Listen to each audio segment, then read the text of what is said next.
What's up, guys? Welcome to Knockers on the Bottom. I'm your host, Jay Mill. Jay Miller, if you like. So let's get into it. So today, I'm going to take a break from talking about the Dallas Cowboys because it is Super Bowl Sunday.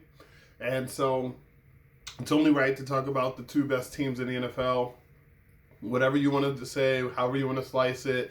If you want to say Kansas City and Buffalo in the AFC Championship, those are the two best teams. Or if you want to say, oh man, if Detroit didn't have all the injuries, they wouldn't have lost in the divisional round. So actually, it's Detroit, Kansas City. If you feel that Baltimore and Buffalo played against each other and basically made the path to the Super Bowl easier for the Chiefs by knocking each other off, one of them had to go home. So maybe you think Baltimore would have been the better team. Whatever have you. I'll tell you what. You can say all of that. Chiefs are here. Chiefs only lost 2 games all season long. Eagles are here, and they've been busting ass, since about, mid-October is kind of when they started just going ape shit.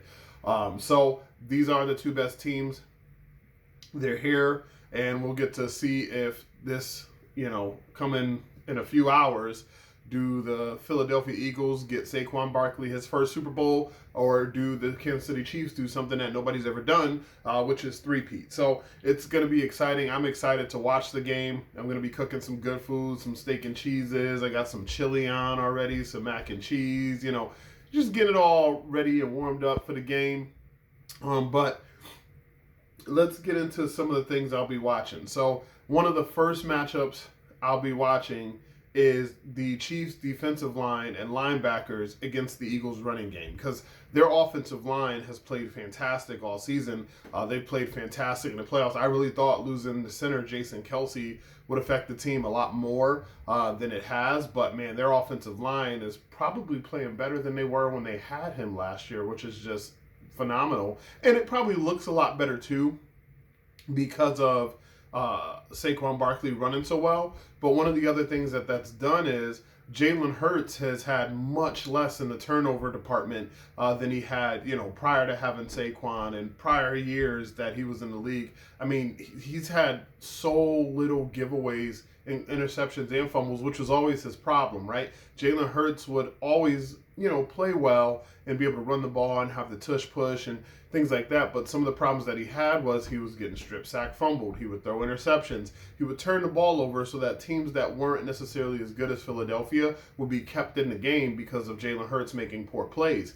Now, with Saquon Barkley, that's stopped. I mean, his passing yards per game have gone down, but people who want you to have 350 yards passing and 5 touchdowns plus run, with the running back for 2 or 3 touchdowns are just being unrealistic. Nobody's going to score 55 points a game. So he gets a lot of a bad rap at this point. People saying, hey, if it wasn't for Saquon, he wouldn't be here. Yeah, maybe if it wasn't for Saquon, he wouldn't be here. But if it wasn't for his lack of turnovers, Saquon wouldn't be here. If it wasn't for the offensive line paving those holes, they wouldn't be here. If it wasn't for the defense and Jalen Carter and Zach Bond and Cooper DeJean, all those guys, making plays, maybe they wouldn't be here as well. So that's the first matchup I want to see. I want to see how Chris Jones and Karlaftis and those guys match up against the Philadelphia Eagles running game, because I do believe if the Philadelphia Eagles are able to have Saquon, have, let's say, one of those games where he has 25 carries for 160 yards and 2 touchdowns, I think the Eagles are winning this game. The second matchup I'll be interested to see is the Steve Spagnuolo blitz against the Philadelphia Eagles quarterback and receivers and pass protection unit, right? Because Steve Spagnuolo, and this goes hand in hand with my first point. So if the Philadelphia Eagles are getting those rushing yards, that means they're staying in second and manageable and third and short, which is a disaster for Kansas City, because then we all know what's coming. It's the tush push. They're going to go for it on third down. They're going to go for it on fourth down. It's just what they do. But if the Kansas City Chiefs are able to keep the Eagles constantly behind the chains and tackle Saquon Barkley early, and then get this passing unit into, hey, 3rd and 8, 2nd and 10, things like that, then Steve Spagnuolo can be creative dialing up the blitzes. Now, the problem with 2nd and 10 is the Philadelphia Eagles running game is so good, they're not scared to run it again on 2nd and 10. When most teams, that might be a negative play. With Philadelphia, it's not a negative play because they have such a good running game. So there's that. So it'll be interesting to see as the game goes on, the Chiefs make adjustments and the Eagles make adjustments, and maybe that run defense starts to play a little bit better. How is Jalen Hurts going to handle all this stuff coming from all these different ways is going to be something fun to watch as well. So on the other side, one of the matchups I want to see is the Chiefs receivers against the Eagles secondary. Because Cooper DeJean has been playing very well this year. The other guy, the rookie on the other side, he's also been playing very well this year. They have not allowed a lot of completions, a lot of yards, a lot of touchdowns. And as the playoffs have come on, they've tightened down a little bit. And I think that also has to do with Jalen Carter getting a lot of pressure up the middle and Nolan Smith getting some pressure on the outside. And Zach Baum playing well underneath and kind of roaming and kind of doing everything else they need him to do. Clean up things, take tight ends across the formation, whatever have you. He's an all-pro this year, and they found him on the cheap. So that secondary against those wide receivers, against Xavier Worthy, against Hollywood Brown, against DeAndre Hopkins, against Travis Kelce, it's going to be interesting to see that matchup because, yes, the Eagles' two guys have been awesome, and their safeties have been playing deep. Vic Fangio loves to play that two deep shell and kind of keep everything in front of the defense and allow those guys to rally and tackle and kind of cover underneath. But the Kansas City Chiefs have some burners underneath, right? You got Xavier Worthy, who's a record setter at the combine as far as speed is concerned. So he's going to be one of those guys that if he gets it short, yeah, it's great. Everything's in front of you, but can you rally and tackle to the ball? You can't coach speed. Hollywood Brown, again, a lot of speed. Can you get to that ball, rally, and tackle?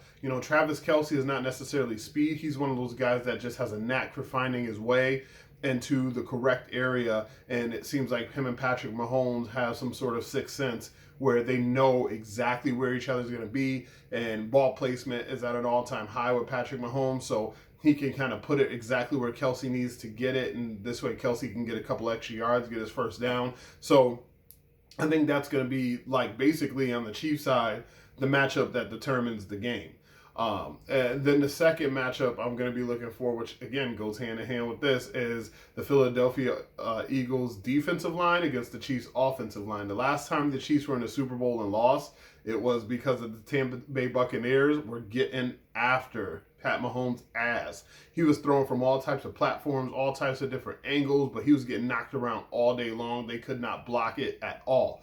And even though the interior of the Chiefs offensive line is stout, they do have a little bit of a weakness there at the tackle position, and I wonder if the Eagles are going to be able to exploit that by bringing some pressure off the edge and causing Pat Mahomes problems. Now, the thing about it is Pat Mahomes was much younger during that Tampa Bay Super Bowl where he was getting knocked around and thrown from all those different platforms. And by the way, he was making tremendous throws. They were hitting receivers in the hands, they were hitting receivers in the chest and just going to the ground. But he's much older now, and I think that has a lot to do with why they still had success, even though they've had some depth issues along the offensive line, because he knows how to compensate for that. His older time now has caused him to be a smarter quarterback. It's caused them to say, hey, I've seen this defense before. Hey, I know there's this weakness over here, and I know what play we have in our playbook to compensate for this and to beat the coverage that I'm looking at. It's amazing to watch. He is the closest thing we have to Michael Jordan in the fourth quarter, of a basketball game. That's, Pat Mahomes when he gets his hands on the ball at the end of the game. If he's down, he's going to find a way to drive and score points. And it's going to be tough for the Eagles to figure out, hey, even if they do well all game and they're holding a lead, what are you going to do if it's 2 minutes and 30 seconds and you're up by 3 points? But Pat Mahomes has the ball left with one timeout and a chance to go 80 or 70 yards to win the game. You're going to shit your pants. That's what you're going to do, because he hasn't failed yet. And you know what? There is a chance that he fails at that today. There is a chance, but I don't think it tarnishes anything having to do with his legacy here, man. The dude is awesome. The dude is bananas. I so wish the Cowboys had the foresight to see that guy. But then again, the Cowboys probably would have screwed him up. So let's leave the boys out of this. But so with all that said, let's get to the picks of the game. So first, before we get to the picks, let's get to some things. I think the Pat Mahomes, I think he will go over 200 yards passing. I think he will go over 40 yards rushing. So I think he'll go over 240 total yards. I don't know what the over-under is. If the under is under that, then I would bet the under. If the under-over is over that, then I would bet the over. But yeah, I think Pat Mahomes easily combines for 240 yards, and I think he throws a couple touchdown passes. Shocker here, I think Travis Kelce goes over 100 yards and has a touchdown here. I do like the matchup. I think Zach Bond is an awesome linebacker, but I think the Chiefs are going to find ways to use Travis Kelce to get open in those key situations, and Pat's definitely going to find him. And I think Zach's going to be very concerned with some of the other weapons that the Chiefs have, and also the running backs coming out of the backfield, Kareem Hunt, Isaiah Pacheco, whatever have you, Samaje Perine. And so I think a lot of times Travis Kelce will be matched up on some of the other linebackers or maybe a safety, and that's going to cause problems for the Philadelphia Eagles. On the Eagles side, I do think Saquon goes for over 100 yards and a touchdown. However, I don't think he has one of those otherworldly days where he's going for like 180 and like 2 or 3 touchdowns. Actually, he may go for 2 touchdowns, he may, but not like 180 and 3 touchdowns. He's not going to have that. But I do think he'll go over 100 yards and a touchdown. I do think Jalen Hurts will also score a rushing touchdown and have a passing touchdown.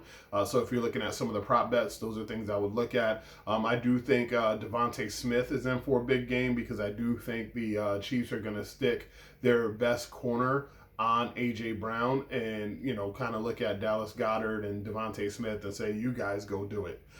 So I do think Devontae Smith has a big game. I do think that Dallas Goedert has an okay game, maybe over 50 yards receiving and maybe over 4 or 5 receptions. But getting to that, so I gave you guys some props here to go. I do think the game will be a higher scoring game, regardless of what people say.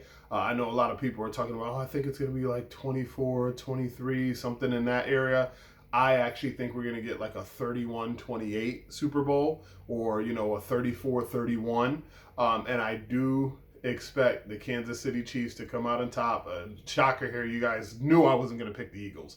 The Kansas City Chiefs to come out on top, win their 3rd Super Bowl in a row, do something nobody has ever done before, and let's go with the score 34-31. And Pat Mahomes does it late in the game. So Chiefs fans are going to have to sweat it out. Pat Mahomes has a late drive to come down and come through clutch like he always does and get you guys your 3rd Super Bowl in a row. But thank you guys so much for tuning in. Hit the like button, hit the subscribe button. You can follow me on Twitter at JMillerIYL. That's JMiller if you like. You can also hit me up at knockersonthebottom@outlook.com. Again, knockersonthebottom@outlook.com. You can also hit me up at knockersonthebottom@gmail.com. You can leave comments below if there's anything specific you want me to cover, any questions you might have. I'll take them here. I'll take them via email. I'll take them via Twitter. Roll it into a mailbag. Make it a formal segment. Remember, hit that like button. Hit that subscribe button. When we get to 100 subscribers, I'll give something away again. But thank you guys so much for tuning in. Until next time, I'm your host, J Mill. J Miller if you like. This has been Knockers on the Bottom. Peace.